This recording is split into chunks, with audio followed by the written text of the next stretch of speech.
Hi there, I'm Andrea Koppel, and it's time for coffee, the podcast where you get to hear firsthand what the jobs and careers that interest you the most are really like. Hey, Java Junkies, hope you're enjoying a mug of your favorite brew or whatever hot beverage you are enjoying as you walk to work or walk to school, because it is time for another caffeinated career conversation. Today, I have the great pleasure of speaking with Raj Kumar, who is the founding president and editor-in-chief of Devex, the media platform for the global aid and development community. And Devex is also the largest provider of recruiting and business development services for global development. The Washington Post has called Devex the Bloomberg of foreign aid. Devex began as a social enterprise about 18 years ago while Raj was a grad student at the Harvard Kennedy School. And we'll be talking about that in just a minute. Today, Devex has offices in 5 countries and a staff of 100, serving a global audience of more than 1 million aid workers and development professionals. Raj, welcome to Time for Coffee. Are you caffeinated and ready for conversation? Thank you so much. I am, although I'm drinking water, not coffee, but I'm happy to be a part of the discussion today. I'm guessing you had a little Java earlier today. Okay, fair enough. So we are going to jump right in because the espresso shots are quick questions, quick answers to give our Java Junkies an opportunity to kind of get a little taste of what this profession is like. Sure. So first question, what are the entry-level jobs that are available to people who are interested in breaking into this profession? There's actually a lot of entry-level jobs, which is kind of exciting. This is a global industry. So the jobs could be here in the United States. They could be all over the world. The work, the projects that happen in global development are happening in poor countries that are kind of low income or middle income. But there's still a lot of the jobs actually here too in the United States, a place like Washington, D.C. So there are roles that are administrative in nature for entry-level positions, like helping get visas for the expert consultants who are going to be flying to Congo and working on a health project there. There are jobs around helping write proposals for grants. There are jobs around helping to track new funding opportunities for NGOs. So lots of administrative jobs, which is a great way to crack into the field. And it's a field with like maybe 2 million professionals working in it around the world. So there are quite a number of new entry-level positions that open up all the time.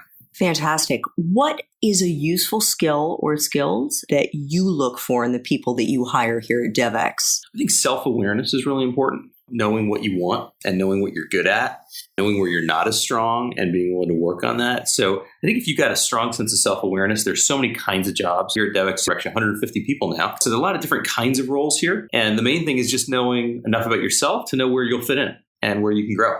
Is someone's major in school a deciding factor to get into this profession? And if they haven't studied a particular subject, do you think that's a deal breaker? That used to be kind of the case, and it's really not anymore. You can study anything you want. There are plenty of people who come to the development sector who work in business, plenty who have a degree in English or philosophy. I mean, you can find a way in. So it's not really about the degree so much because there's such a wide variety of work. This is an industry where you're talking about mainly rich countries helping poor countries to develop. Originally, that was a very government-run thing, but now there are lots of small NGOs, social enterprises. It's no longer just like rich countries going to poor ones, but lots of great, exciting work happening within these dynamic countries. So there's a lot of kinds of roles. So it doesn't really matter that much what you studied. You will typically find most people in the sector did something related to policy or politics or international affairs at the undergrad level, maybe political science. You'll find more of those folks here, but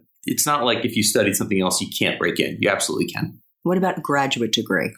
Graduate degrees are really common in this industry. It's not essential, but I would say the vast, vast majority of people who you meet in global development have a grad degree. I think on our website, the 1 million professionals or so who are working in development that are members of our community, it's something like 80% that have a graduate degree. So it's really high up. I actually dropped out of grad school. So maybe I'm a sign you don't necessarily need to have a graduate degree. And things are shifting a lot. Don't feel like you must have a graduate degree, but this is an industry where typically people have them.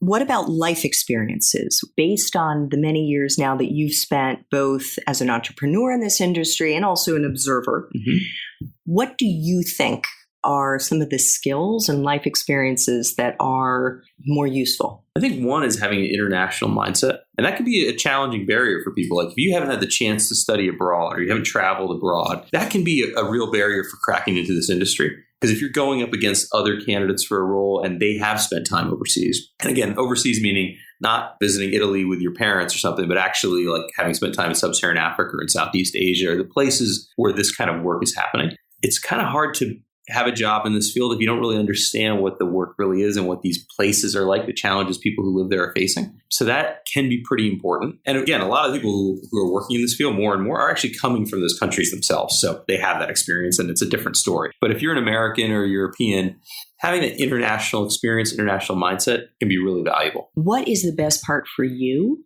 of being in this profession? Just getting to see the impact of the work that's happening. So I'm constantly meeting like really exciting people doing amazing work on the ground. They're just changing the world, often at a very small scale, like in a village somewhere, in a community somewhere. But it really makes you feel good because if you look at kind of the news, it's like a depressing world out there. But I get to see the other side of the story, which is just exciting work happening every day all over the world, making lives better. That's pretty cool. Yeah, it helps ground you, right? Or put life in perspective when you see both the conditions that people are living in, but then the potential. Yeah, I tend to be an optimist having seen all this. I mean, I think actually there's a lot of good things happening out there. Now the flip side, what part of your current job really sucks? I think it's probably the bureaucracy because this is an industry. There's a lot of government role in the industry, a lot of big institutions. Some of these have been around for many, many decades. So it's not like you just have a good idea and you're going to just do it. Often you run up against kind of slow moving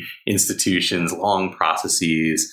Even, if you've got a really good idea and a government agency working in this field really loves that idea, it still could be a year or 2 years before it gets going. So I think that sometimes the pace, which is changing, it's getting better, but that can be really frustrating. So this is a relatively new espresso shot question. Mm-hmm. Are there any movies or fiction books that you've read that accurately depict this industry? I don't know if there's any that like really fully depict it, but there are parts. So let's see, The Constant Gardener, which is that movie about Kenya and kind of pharmaceutical companies. It's not really a fully accurate picture of what happens in our space, but it's a bit dramatized, but it gives you kind of a feel maybe for what that sort of expat community might be like in some places. There's another movie called The Girl in the Cafe, which is about, it's not a very well-known movie, but it's kind of cool and worth watching. It's about one of these global conferences. In this case, I think it's the G7, all these world leaders meeting and debating about how much funding they're going to put to fight global poverty. And you kind of get a feeling for what it's like to be a fly on the wall there. And then a recent one is Black Panther, which Black Panther is really interesting because it's a comic book movie, of course, right? But it does it has some interesting themes in it. Like one of them is the question of what rich countries owe to poor ones, right? And like what Wakanda as a nation is going to do for its neighboring countries in Africa. And I think that kind of question is really interesting and something that gets discussed a lot in our field. So I think Black Panther can give you kind of an insight as well into the global development community. I can definitely see that. That was an awesome movie. So final shot here. Mm-hmm. What would people be surprised to learn about your profession? I guess they might be surprised to learn that it's a profession at all. I mean, I think a lot of people, when they hear about doing work in, low-income places and places with a lot of poverty, they might think about it as kind of volunteer work. Like, oh, we're going to go there and just do good things. And it's actually a really serious, hard-nosed profession. And this is not a place to come and dabble because you got good intentions. Like this is a really serious profession. You need to know your stuff. You want to fight malaria. If you're trying to address systemic corruption, if you're trying to address some of these really tough problems, which is what they are, you need to be a professional. You need to have the skills. It's a real discipline. Raj Kumar, thank you so much for making time to have coffee with me and the Time for Coffee community today. Thank you. Thanks so much for listening to Time for Coffee, where the professionals in the jobs that most interest you always have time to grab coffee, 24/7, no matter where you live. I have one quick favor to ask you. Remember to rate, review, and subscribe to Time for Coffee. Thanks so much.